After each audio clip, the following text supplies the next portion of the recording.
Et salut internaute, ça me fait super plaisir d'être avec toi aujourd'hui. Et le sujet, c'est ça.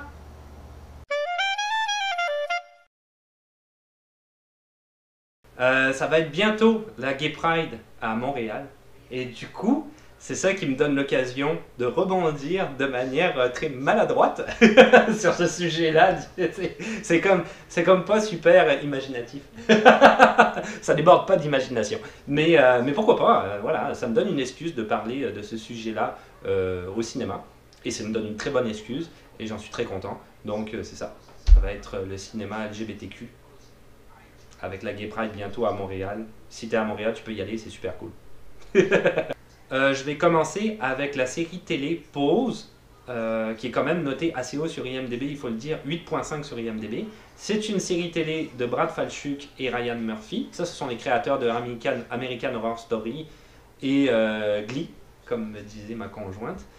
Qui sont Glee, bon, bah, c'est une série qu'on ne présente plus, hein, je pense, là, qui évidemment c'est terminé, il n'y a plus de saison, mais quand même, on ne présente plus cette série, ce qui est une série quand même relativement culte pour les gens qui apprécient ce genre de série télé-là, c'est certain. Il y a quand même, il faut dire ce qui est aussi, pas mal de qualité dans cette série-là. Et puis American Horror Story, même chose. Bon, c'est certain que moi j'en ai regardé pas mal aussi, pas toutes les saisons, mais j'en ai regardé pas mal. Il y a des saisons que j'ai moins aimées que d'autres, mais il y a des saisons qui sont très réussies, c'est très bien écrit et c'est très bien joué. Mais on n'est pas là pour parler d'American Horror Story, mais de Pause. Donc Pause, ça fonctionne très très bien. Pour l'instant, 3 saisons, plus particulièrement 2 saisons. Il y en a une qui est sortie en 2018, une autre en 2019 et une saison 3 qui est prévue. Mais pour le moment, il n'y a pas de date officielle, donc on ne sait pas si ça va être 2020, peut-être, peut-être pas, aucune idée. La série se passe, l'histoire se passe en 1987. Et en fait, comment ils présentent ça? Ils disent que c'est une juxtaposition, je vais y arriver, j'ai toujours du mal à parler, c'est fou. Juxtaposition de différents segments de la vie et de la société new-yorkaise. Pourquoi je parle de cette série? Parce que c'est la série qui met en scène le plus grand nombre d'actrices trans dans toute l'histoire du cinéma. Ça n'a jamais existé, c'est la première série et film qui met en scène le plus d'acteurs trans transgenres dans un contexte narratif au cinéma. Donc c'est quand même très important, il faut en parler. Je pense que c'est une série qui est de qualité. J'en ai vu des petits bouts parce que ma conjointe en avait regardé à un moment donné. C'était quand même bien joué et il y avait quand même un scénario bien écrit en arrière de ça. Pourquoi je parle de cette série aussi? Parce que cette série met fin à une certaine polémique dont peut-être tu as entendu parler avec la fameuse Scarlett Johansson qui devait jouer dans un film qui s'appelait Rob and Tug, où elle devait jouer en fait le rôle d'un homme trans. C'est un gars qui est en l'histoire, je me souviens plus, en tout cas il est dans une partie des États-Unis où c'est un peu un gars mafieux c'est toute son histoire à lui, en Pennsylvanie, je sais plus où est-ce qu'il est exactement. En tout cas c'est une autobiographie, c'est une biographie, pas une autobiographie, une biographie de ce gars-là. Mais c'est un homme trans et donc ça avait fait une grosse polémique en disant mais pourquoi est-ce qu'une femme devrait jouer le rôle d'un homme, une femme, Scarlett Johansson devrait jouer le rôle d'un homme trans quand il y a plein d'acteurs qui sont des hommes trans, qui sont des très bons acteurs éventuellement et qui pourraient jouer leur rôle. Bon, évidemment, Hollywood était un petit peu sceptique quant à la possibilité de faire ça et Brad Falchuk et Ryan Murphy y ont répondu à travers leur série télé en disant regardez, c'est très possible, nous on a cette série télé là avec toutes ces actrices-là, et ça fonctionne très bien. Et tout le monde, les gens qui ont choisi sont de très bons acteurs ou actrices, donc c'est quelque chose qui fonctionne, c'est quelque chose qui marche, pourquoi ne pas le faire? Donc on voit, et ça a mis fin à la polémique, et Scarlett Johansson a dû refuser le rôle sous la pression des réseaux sociaux, parce qu'à l'heure actuelle, les réseaux sociaux, c'est puissant dans le monde de Hollywood, et elle a dû passer à autre chose. Et c'est ça. Et j'espère que ce film-là, Rob and Tug, qui va voir le jour, c'est sûr, sera un bon film. Et on attend de voir qui va prendre ce rôle-là que Scarlett Johansson a dû refuser, avec raison, j'imagine. je suis sûr. Paris is Burning, en 1990. C'est un documentaire de Jenny Livingston, qui j'ai regardé d'ailleurs, n'a pas fait grand-chose, à part ce documentaire-là, quelques courts-métrages et un autre documentaire qui va sortir très bientôt, il est en montage, donc on voit qu'il quand même s'est passé beaucoup de temps entre les deux, qui va parler des États-Unis et comment dire, des dysfonctionnements américains dans la société américaine, qui n'a rien à voir. Mais Paris is Burning, 1990, noté 8.1 sur IMDb, encore une note très très haute, J'en ai vu quelques bouts, encore une fois, parce que ma conjointe l'avait regardé. Je ne l'ai pas vu au complet, mais j'étais là et j'ai vu quelques passages. C'était très bien fait. C'est une chronique, en fait, de la scène drag queen des années 80, son émergence. Et on y voit à l'intérieur des balls, qu'il appelle les balls, des balls, B-A-L-S, balls. Les ballrooms. Ballroom. Et le voguing, ça c'est cool aussi. C'est très précurseur, c'est très underground, surtout pour l'époque. Surtout pour l'époque, là, on s'entend. Donc, parallèlement à ça, il y a quelqu'un comme RuPaul qui a émergé, pas du tout dans le même contexte, mais qui était là à la même époque et qui a émergé aussi un petit peu dans le monde de la nuit, etc.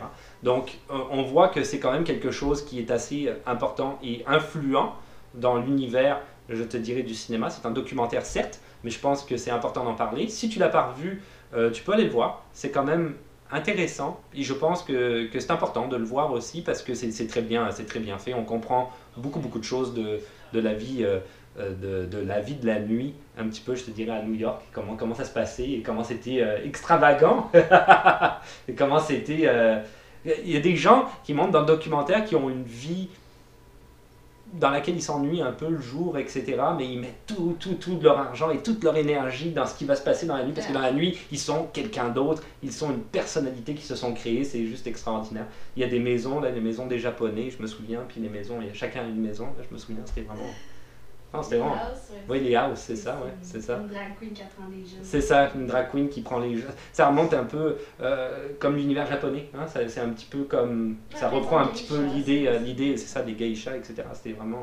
Non, c'est bien, c'est particulier, c'est faut voir. Que tu parlais avant, Pose, c'est ça que ça reprend, c'est exactement cette Oui, ben, Jenny Livingston est la productrice de Pose. Donc oui, effectivement, c'est normal que Pose reprenne les idées de Paris is Burning, le documentaire, puisque c'est elle qui a fait ce documentaire-là et c'est elle qui produit la série télé Pose.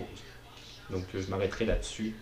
Très bonne remarque de ma conjointe, merci. The Torch Song Trilogy en 1988, 7.7 sur IMDb aussi, quand même toujours à très haut noté, adapté d'une pièce de Harvey Fierstein. Il dit que ça se dit Fierstein, donc on va dire Fierstein. Harvey Fierstein. J'ai du mal un peu avec ces noms-là, désolé. Moi, c'est un film que j'avais découvert à l'époque, un an ou deux peut-être après, quand il est sorti en cassette vidéo. Hein, à l'époque, c'était les cassettes vidéo, 88. Et pour moi, c'était un ovni. J'ai découvert ce film-là, je l'ai regardé du début à la fin et j'ai été complètement transcendé par ce film-là. J'ai trouvé vraiment cool, superbement bien écrit, superbement bien joué essentiellement.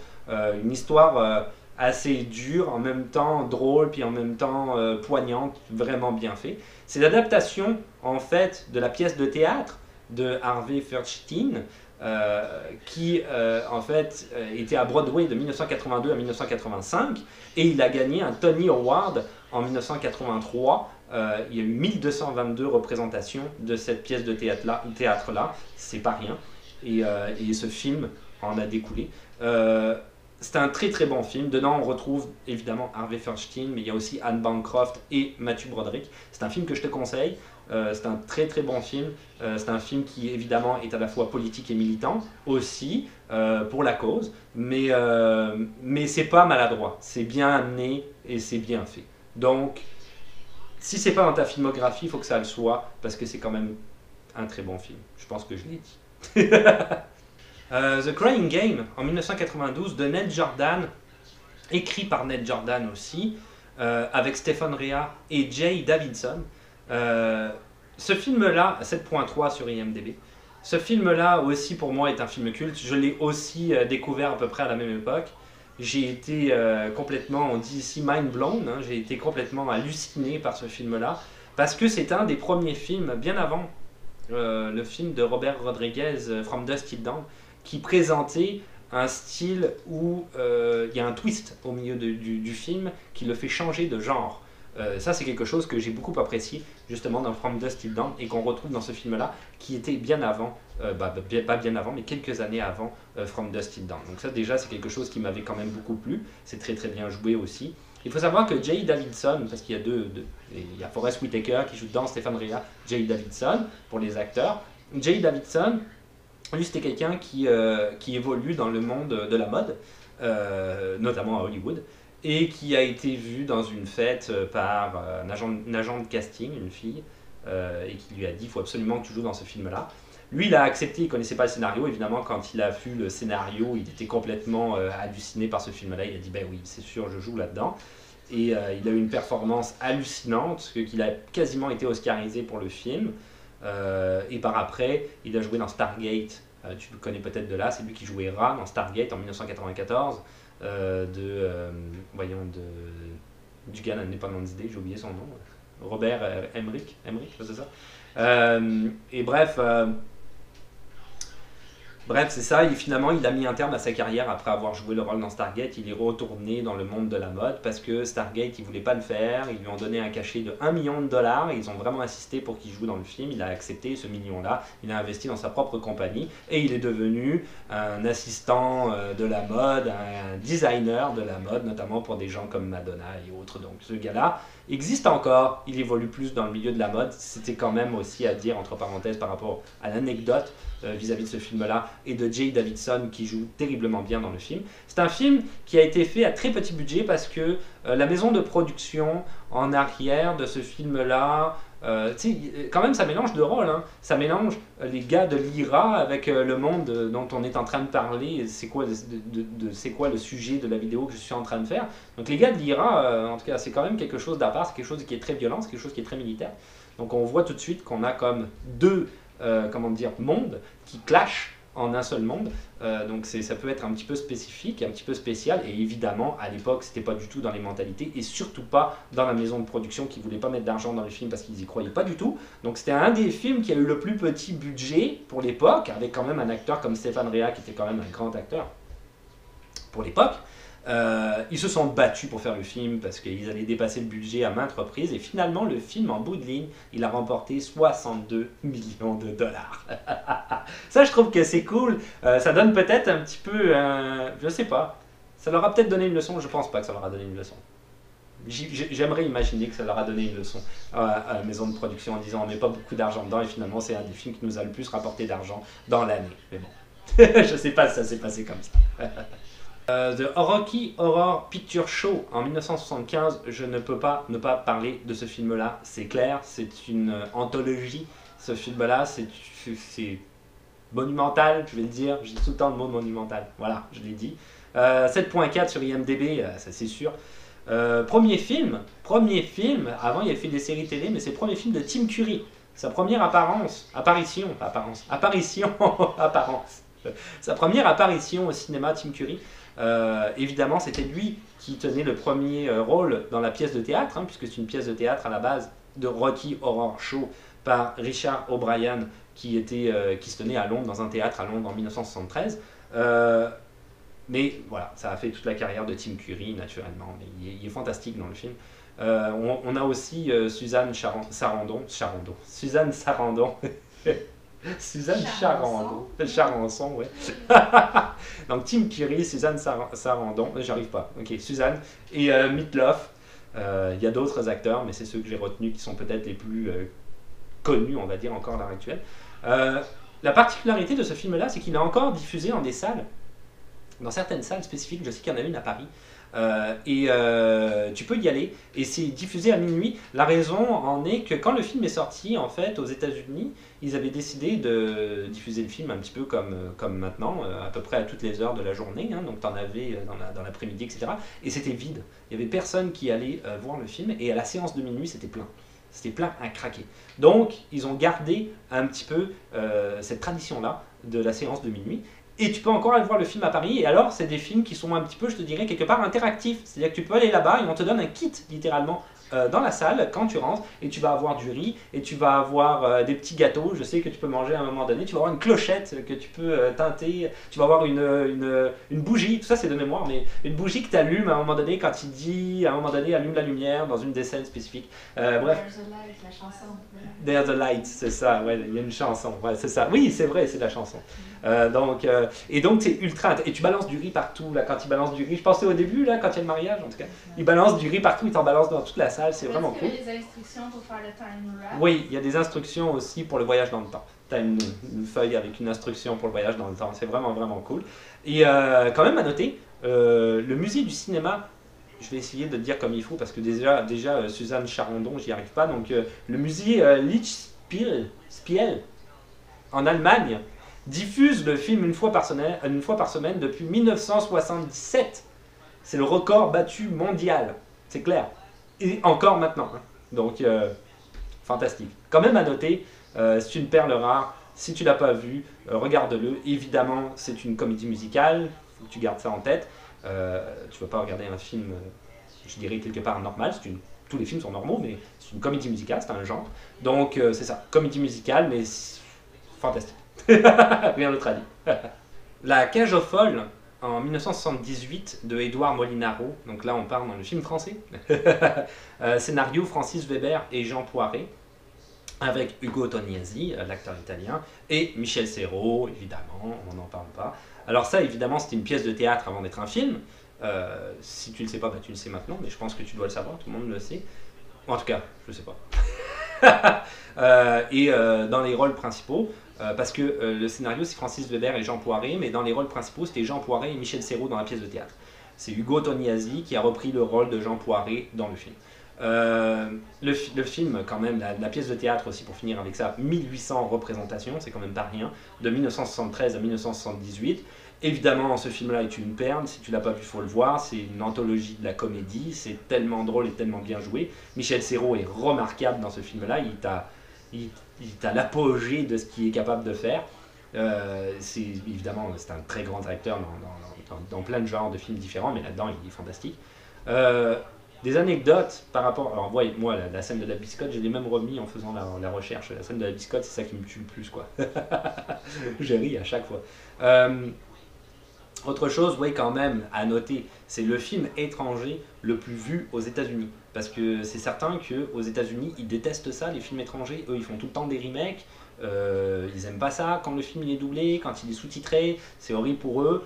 Ils ont fait un remake d'ailleurs de ce film-là qui s'appelle The Birdcage avec Robin Williams, notamment. Mais c'est quand même encore à l'heure actuelle le film étranger le plus vu aux États-Unis. Aussi, quand le film a été diffusé en salle en 1978, et ça a été le film, ça a battu les records aussi, le film étranger qui est resté le plus longtemps à l'affiche. Il est resté 1 an à l'affiche à New York. Donc c'est quand même à noter. Si tu l'as pas vu, c'est à voir. C'est un film d'anthologie, clairement. Rien d'autre à dire. The Adventures of Priscilla, Queen of the Desert, en 1994. Priscilla, folle du désert en français. 7.5 sur IMDb. C'est un film australien. C'est quand même aussi pour l'Australie et pour tout, surtout en 1994, c'était quelque chose qui était très très, comment je te dirais, voyons, je dirais couillu, c'est ça le mot, j'emploierais mais c'est vulgaire, mais bon, c'est ça, c'était quand même, voilà. Hein. Donc, dedans tu retrouves comme acteurs Hugo Weaving, Guy Pearce et Terence Stamp. Ça parle d'un sujet qui est quand même pas nécessairement bien reçu en Australie dans ces années-là.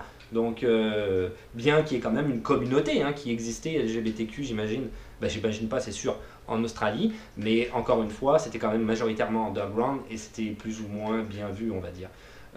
L'histoire du film, c'est 2 drag queens et une femme transgenre qui traversent le désert australien tout en donnant des représentations de leur spectacle au fur et à mesure. Et évidemment, tu as une histoire avec ce trio-là, des gens qu'ils rencontrent et des choses qui se passent entre eux également. Dans ces années-là, quand ces 3 acteurs-là, ça c'est une chose aussi quand même qui est assez intéressante, peut-être 2 choses, il y a une autre chose qui me revient en tête, une autre anecdote dont j'ai parlé il n'y a pas longtemps à ma conjointe hors caméra, mais c'est ça, dans ces années-là, 2 choses, à Hollywood, parce que ces acteurs-là étaient australiens, mais il y avait Terence Stamp, il y avait quand même une carrière très importante d'ailleurs aux États-Unis. Hugo Weaving et Guy Pearce, qui étaient des acteurs australiens connus, commençaient à émerger dans le milieu d'Hollywood. Et les agents à Hollywood leur avaient dit à ces 3 acteurs-là, ils leur avaient dit si vous choisissez ce rôle-là, ça équivaut à un suicide artistique. Vous n'aurez plus jamais aucun rôle à Hollywood parce que c'était mal vu de faire ces rôles-là, quoi, tout simplement, pour l'époque, encore une fois. Et puis finalement, ils sont complètement plantés parce que si tu regardes Hugo Weaving, quelques années plus tard, il jouait dans La Matrice, après ça The Matrix, après ça il jouait dans Lord of the Rings. Je veux dire, le gars, il a une méga carrière, quoi. Et Guy Pearce, c'est un petit peu pareil. C'est sûr qu'il a joué dans Memento, il y a eu plusieurs films comme ça qu'il a fait. Et on le voit peut-être un petit peu moins maintenant, mais c'est un gars qui est quand même a été là et a été présent au niveau, c'est ça, du cinéma hollywoodien. Deuxième anecdote, c'est qu'à un moment donné, Stéphane Elliott a, avant le tournage, amené les 3 acteurs déguisés en drag queen dans un bar. C'était un petit peu pour le baptême du feu, on va dire, voir comment vous réagissez en étant en drag queen. Évidemment, c'était un bar quand même où on fait pas mal la fête, donc ils ont beaucoup bu les 3. Là-dessus, tu as Guy Pearce qui agissait de manière un petit peu violente avec les gens autour. C'était l'alcool mauvais, comme on dit. Terence Stamp a complètement oublié qu'il était déguisé en drag queen, donc il essayait de draguer toutes les filles qu'il y avait dans le bar. Et puis, et quant à Hugo Weaving, lui s'est allongé sous une table et complètement fini, et il tapait avec son doigt au rythme de la musique. Voilà, c'est ça qu'il faisait. Et comme ils étaient tellement sous, ils n'ont pas remarqué que Stéphane Elliott les a filmés à son insu. Et en fait, cette scène-là, tu la retrouves dans le film. Il les a filmés et il a mis ça dans le film. Donc je trouve ça vraiment cool comme idée. C'est vraiment extraordinaire. Moi, je trouve ça cool. Milk de Gus Van Sant, qui est sorti en 2008. Donc un film qui est quand même beaucoup plus moderne que les derniers films dont j'ai pu parler jusqu'à maintenant, à part au début. Donc c'est un film, bon, déjà on va donner les acteurs avec Sean Penn, Josh Brolin, Emile Hirsch, James Franco et Diego Luna, noté 7.5 sur IMDb. Le film est biographique, il parle de la vie de Harvey Milk, qui a été un homme qui s'est battu, c'était dans les années 70, pour 70 hein, je pense, oui 70, pour les droits, peut-être début 80, dans les années 70, pour les droits des gays et lesbiennes dans son quartier, et qui éventuellement est devenu le premier homme d'orientation gay, homosexuel à être élu aux États-Unis. C'est un film qui a beaucoup marché, c'est-à-dire que le budget était de 20 millions, il a remporté 57 millions à l'international, c'est quand même pas mal. Mais c'est un film aussi qui, si il est, comment je dirais, pris en exemple, c'est quand même la biographie de cet homme-là qui a quand même qui a existé, hein, c'est une biographie naturellement. C'est un film que Gus Van Sant a eu beaucoup de mal à faire. Il a mis 15 ans de sa vie pour faire le film. Il a eu beaucoup de bâtons dans les roues de la part des maisons de production qui ne voulaient absolument pas parler de Harvey Milk, de ce monsieur-là, d'en faire un film. Il en était hors de question. Et lui, il a persisté et il a mis 15 ans à faire le film. À savoir qu'au début, quand il avait commencé, c'était River Phoenix, qui à l'heure actuelle est décédé d'une overdose, le frère de Joaquin Phoenix. Donc on voit qu'on remonte au début des années 90, là on remonte quand même il y a longtemps. Donc c'est ça, c'était un film compliqué pour lui à faire, mais qu'il a réussi à faire. Et je pense que c'est une bonne chose, parce que c'est vrai que pour ceux qui ne connaissent pas, comme moi je ne le connaissais pas, Harvey Milk, j'ai regardé le film, et par après je me suis peut-être plus intéressé à la biographie de ce monsieur-là, qui il était et qu'est-ce qu'il a fait dans les faits. Et ça m'a éclairé sur beaucoup de choses. Donc le film, d'après moi, est important par rapport à ça. Il a sa place, parce que des gens comme moi qui ne sont pas au courant, on peut se tenir au courant grâce au film. Donc merci monsieur Gus Van Sant. C'est ça mon point. Le film est important. Et il est bien joué et il est bien réalisé. J'ai rien à dire là-dessus. Je finirai peut-être avec 2 anecdotes plus dans ce que je dirais l'actualité au niveau du cinéma.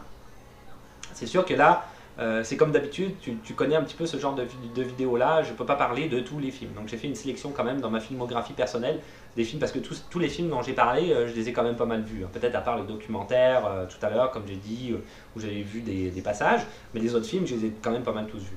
J'ai tous vus. Donc c'est ça, je ne pouvais pas parler de tout, mais c'est ce qui me semblait le plus important par rapport à ma filmographie. Je pense que ce sont des films qui sont quand même prévalents par rapport au sujet donné. Donc, pour les 2 anecdotes, pour finir avec ça, sur une touche plus anecdotique, mais au niveau de l'actualité, au niveau de la série Supergirl, que je regarde pas, je suis pas fan de ces séries-là, les séries super-héros honnêtement, mais dans la saison 4, c'est quelque chose quand même que j'ai appris, la saison 4, il apparaît un personnage qui s'appelle Nyanal ou Dreamer, c'est son nom de code dans la série, et c'est le premier super-héros transgenre à la télévision, qui est joué par Nicole Maine, qui est une femme transgenre aussi. Donc ça valait peut-être la peine d'en parler, parce que là, on voit réellement que c'est un personnage fictif transgenre qui est joué par une personne transgenre, d'où j'imagine plus de réalisme, ce qui est quand même bien aussi. On est loin des blancs qui se grimaient en noir dans les années 20, parce qu'on voulait pas mettre... Ou même je me souviens, parce que c'est une anecdote, ça me fait rire, mais dans les vieilles séries télé, je pense à l'île de Gilligan, où à un moment donné on voit un japonais et en fait c'est un homme blanc avec des scotch sur le côté et des grosses lunettes et un scotch ici pour faire remonter le nez. À l'heure actuelle ça passerait plus, quoi. C'est juste horrible. Donc c'est ça, On peut mettre les bonnes personnes aux bonnes places. C'est ça mon point. Autre anecdote, ça concerne le nouveau Thor, parce qu'il va y avoir un Thor 4, donc c'est comme une sorte de mini news que je te fais là. The Love and Thunder, ça va sortir en 2020. Le réalisateur c'est Taika Waititi, Taika Waititi.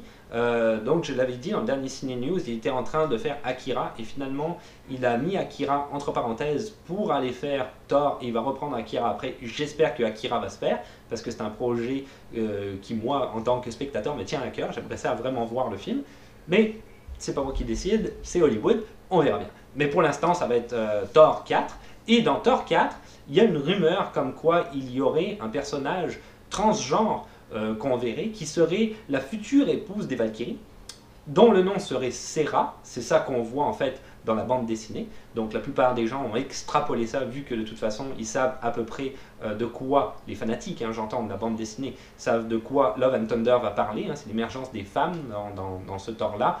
Natalie Portman reprend son rôle et elle va avoir un rôle important de super-héroïne, ce qu'elle n'était pas dans les Thor précédents. Elle va avoir comme des sortes de pouvoirs, je ne sais pas trop quoi, parce que j'ai pas lu le script, donc j'en ai aucune idée, mais j'ai entendu des rumeurs. Et Angelica Ross, qui joue Candy dans Pose, dont j'ai parlé tout à l'heure, serait elle qui ferait ce rôle-là et qui est une femme évidemment aussi transgenre. Elle va aussi d'ailleurs, Angelica Ross, rejoindre la 9e saison de American Horror Story, dont le tournage va débuter je pense bientôt.